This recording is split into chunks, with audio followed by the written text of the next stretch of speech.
Hello, I'm Mike Watt, and I'm continuing my series on Exploitation Nation magazine, which we've been putting out since 2017, and we are on issue 11. And issue 11 is a sad one for me, especially on the high that was issue 10, because Carmine Capobianco wrote for me for issue 10 and then passed towards the end of the year. And we had to put a little obituary and a little tribute to Carmine in this, and that was how the magazine, this is how this issue got started, as a matter of fact. And it evolved as we went along into sort of an anti-censorship issue. I've been told it's just nothing but woke nonsense, especially by people who did not read it and did not pick it up. Cover by Ryan Hose, building on Philip Rogers. This is sort of based on an X-Men cover that you might recognize there. And again, varying my lead, the Plus Killer Condom. This has unpublished artwork by Jörg Buttgereit and H.R. Krieger, done for Killer Condom, but I'm just going to stick that in there. You can find out for yourself just how exclusive some of this stuff is.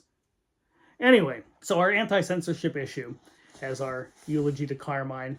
This also includes an online interview I did with Alex Cox, where we had a breakdown of communication during our conversation, and it's difficult to explain it any further.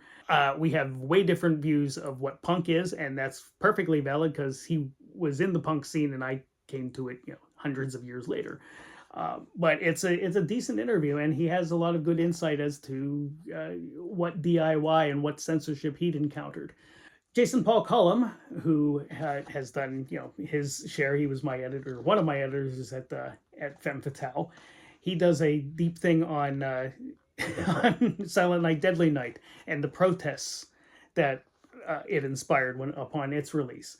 I do a big long piece on the history of the motion picture production code. Mike Halsor has a piece, I didn't know about it. There's an uncut version of the Transporter 2, which things that I don't assign stories so much as people bring them to me. I would never have thought that would make an interesting story because I didn't know about it.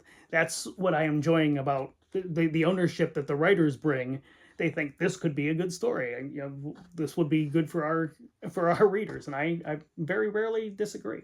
Other interviews include Jill Sholin by Dr. Rhonda, and a long, satisfying interview with the late Jeff Burr. And I know I use my friend that term a lot, but Jeff Burr was an early supporter of ours. He was a supporter of everybody, quite frankly. If you had a film, that was the most special thing ever, and he would be your cheerleader to the end.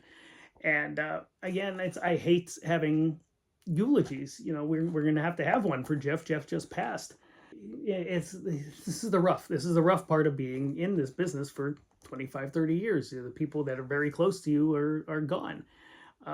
Jeff passed in his sleep, and I was lucky to have called him my friend, and we drank a toast to him at Wasteland this past. I had a little mime thing with Dwayne Whitaker.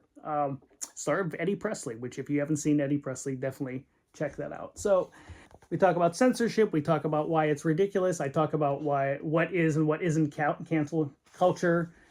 We're talking about Dr. Seuss and Chris Langham from the Muppets. We start having our own political cartoonist with Robert W. Brunel's Mr. Brunel Explains It All. So, yes, I have a political cartoonist in Exploitation Nation. So there we have it. That's issue 11. Go to exploitation-nation.com, and we'll talk to you soon with issue 12.